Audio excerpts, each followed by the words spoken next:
મને તો સાંભળવા મળ્યું કે અહીંયા ચૂંટાયેલા એક બે નેતા ઘંટીઓમાંથી કમિશન લે છે, દુકાનોમાંથી, લાઈનોમાંથી, રોડમાંથી આ બધું લેતા લેતા હજી એમના પેટ પૂરા થતા નથી, પેટ ફૂલ થતા નથી. તો નાની નાની દુકાનો હકાવતા હોય એને એક મહિને 2000 રૂપિયા આપવાના છે. મારી વાત સાચી આ કે ના? એને કેવા આવ્યા છીએ કે આ વખતે ખોટા ઠેકાણે ભરાઈ ગયા છે. તમે એવું સમજો છો પોલીસને આગળ કરશું અને ખેડૂતોનો અવાજ દબાવી દઈશું. યાદ રાખજો, જે દિલીપભાઈએ વાત કરી એ વાતને હું આગળ પણ ધપાવું છું.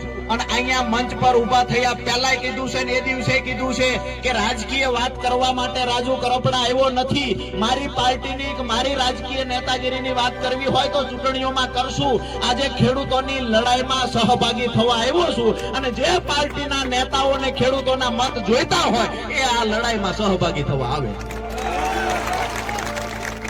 આ દાદા બોલવા ગયા એટલે એમને બોલતા બંધ કરી દેવામાં આવ્યા પ્રશાસન દ્વારા. એટલે એમના મોઢે પટ્ટી બાંધી દીધી.